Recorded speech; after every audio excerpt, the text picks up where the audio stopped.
Una sa tanan, maayong gabi.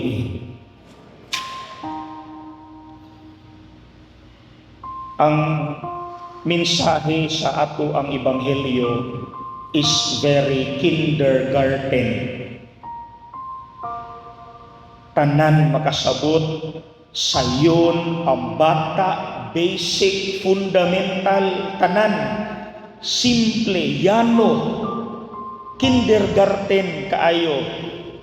Pero kabalo ko, based on my experience and probably based on your experiences, bisag kindergarten ang mensahe sa ebanghelyo karon, maglisod taan lisod taan Sige. Now magsugod ko aning maong premise. Kung okay ang atong kinabuhi, sayon kaayo ipabilin uban sa Ginoo. Basta gani okay kaayo atong kinabuhi, pagkalami ipabilin with the Lord. Pero kung apiki, makasinati tag mga challenges, mga hagit, mga kalisod, problema, sakit, pag-antos, lisod kaayo ipabilin. Daghan ka hindi na manimba, daghan ang nahinawaing sa Ginoo, ni palayo sa Ginoo, walang nagpabilin. Nganong ako ning gi-open nga statement sa atong pamalandong, kay ang ebanghelyo manggod nag-ingon gikan mismo sa bakba sa ating Ginoo, pabilin kamo kanako ug ako magpabilin kaninyo. Abi ninyo mga igsuon, maubya ni ang sikreto sa paglahutay. When we talk about perseverance and endurance to remain in God no matter what, that is the secret sa gitawag natong perseverance. To remain in God, with God, no matter what will happen. Kay ngano man, sa may epekto kung magpabilin ta in and with the Lord, mupadayon ta sa atong kinabuhi, mutubo ta, mumature ta sa ato ang mga values and virtues, sama pananglit sa humility, faith, hope, trust in God. If we remain in God no matter what, bisag unsa na ka-intense sa problema, if we remain in God, ang mga batasan ni Kristo diri nato mumature po na. Kay sa giingon pa ni Kristo sa ebanghelyo, ang sanga dili makabunga gawas kung kini magpabilin sa punuan. That's very simple logic. Nga kung ang usa ka sanga imong balion, putlon, ipalayo nimo sa main punuan, katong gipalayo nimo, di na to mabuhi, di na to mature, kay hinay-hinay naman siyang mamatay. Maura po na, if we remain in God, kana bang kapit lang gyud ni Lord, bisan pag-unsa na ka kusog ang intensity sa problema sa imong kinabuhi, ayaw yung buhi niya, kay magpabilin kang buhi, mo mature ka, mo ligon, mo mutubo unsay naa nga mga good values and virtues in your life, mulambo pud na. And karon naghisgot naman ta og punuan. Let's talk about pruning.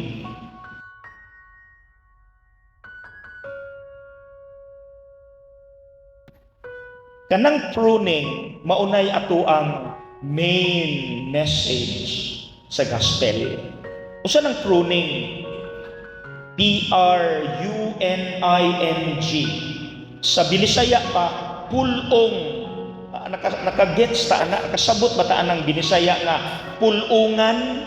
Isa may mga green thumb diha, no? Sweeto ng mga hinanom.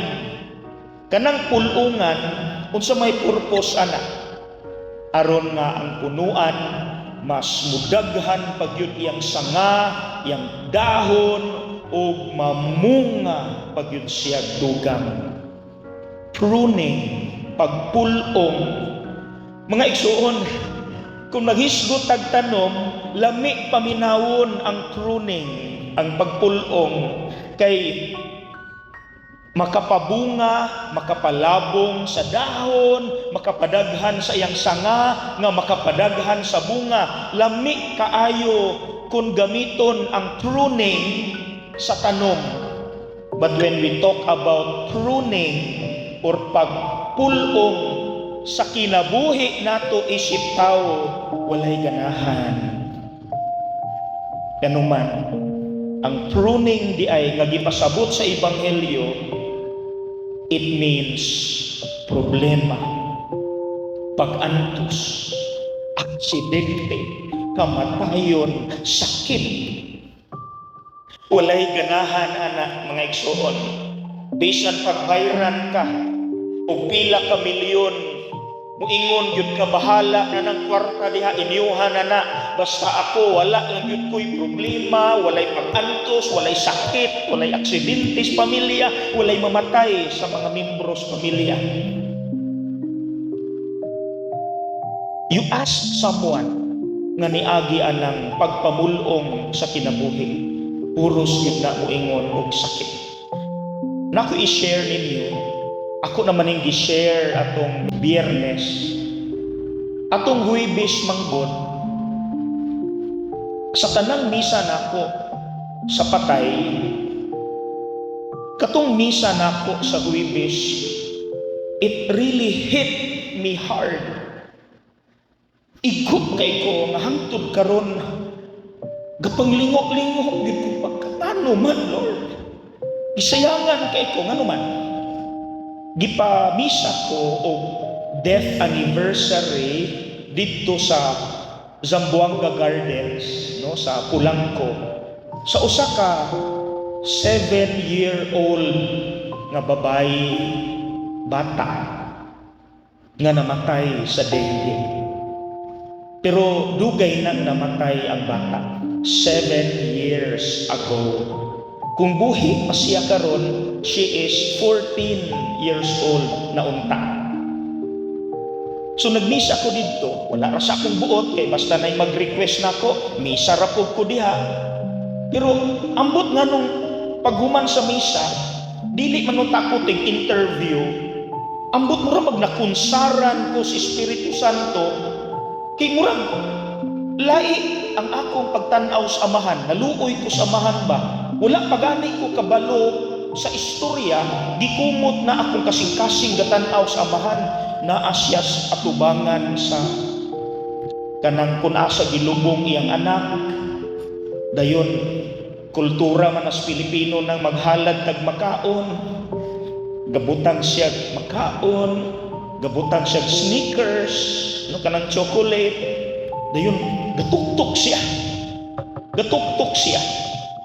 sa lapida, gatuktok siya. Di murag na sa istorya. Ngano man wala pa ko kabalo sa istorya, nakandong niya ko. Mutang paghuman sa misa, nangutana gyud ko, kuya, kois, nangutana ko ba sa istorya Anong namatay Padre, namatay siya tungod sa dengue. Ing anak ra ka, kamabaw sa kabatayon, Padre. Dayon, sakit kaayo, Padre, kay ang amahan niya, niingon, luoy kay ko. Dugay ning nakaanak. Taas na ang edad, Father.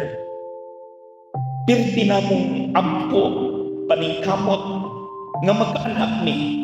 Kipila na, tigulang na mi, Pader. Perti na mo pinangayo sa Ginoo nga tagaan mig anak. Ug tagaan mi babae, pinangayo namo to Father, pinangayo namo siya. Galipay kay mi tigitagaan ni Father. Wala na mi laing anak na, siya ra gyud. Sus Father, namatay man siya. Dito ko, hala, sakit. Sakit. Wala laing anak na, wala na sila masundi, kay pinangayo ra gyud. Tigulang na sila, pinangayo, dayon gitagaan sila, pero namatay ra po pa din. Kasi tawag na nabilin. Sila na lang balik, silang duha. Niingon na ba na? Hangtod ka ba, Father? Magpangutan na, why? Why, Lord?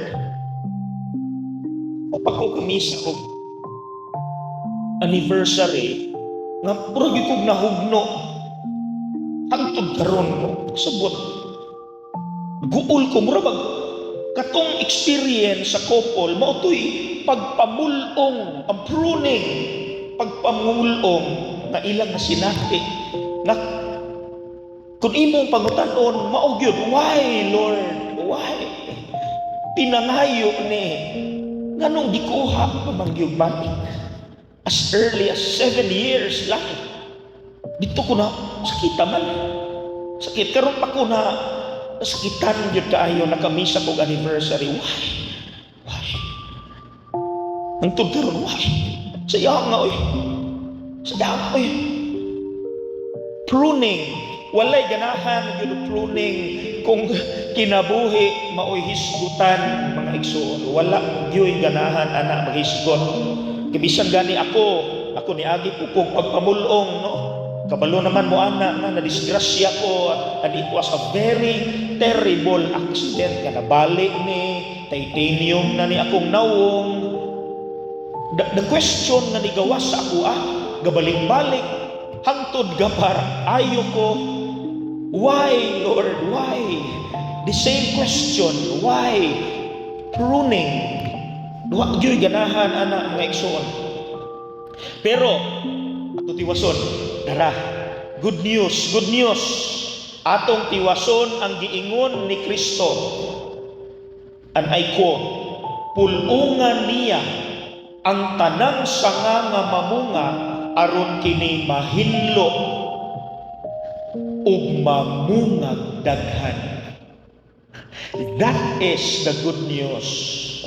Good news nga naman, the purpose di ay nga pulungan ta sa atong kinabuhi na atay mga experiences of pain and suffering is because that is one way of limpyuhan ta o mas mamunga pa ta. Basta may pasabot man ng mamunga tagdaghan kanang atong mga built-in diha nga mga batasan, mga faith in God, hope in God, trust in God, mamunga na, mutambok nagsamot, mumature nagayo. That is the very reason why we have to undergo prunings sa atong kinabuhi. So, let me end by summarizing everything. Mauni. If you are experiencing any sort of pruning right now, if you are experiencing some sort of pruning right now, be consoled and be assured that the Lord is preparing you for something better. Amen?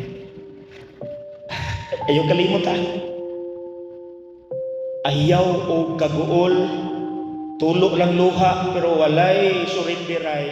Dapat tang mahupay because through the pruning sa atong kinabuhi, kining atong mga pains and struggles, the Lord is preparing us for something better ahead.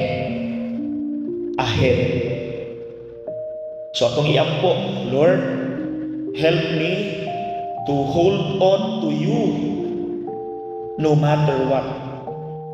Because through the prunings nga akong masinati with you, Lord, diha di ay ko mas mature sa akong pagtuo, mamungagdaghan ang akong pagsalig diha nimo aron inig-abot sa uban pang mga problema, because I know daghan pang moabot, dili na ko basta-basta maunsa, because I am never the same again. I am stronger and deeper in faith than before.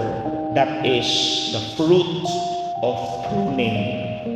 So I hope that we will take pruning in our lives positively. Positive ka about pruning sa atong kinabuhi. Amen.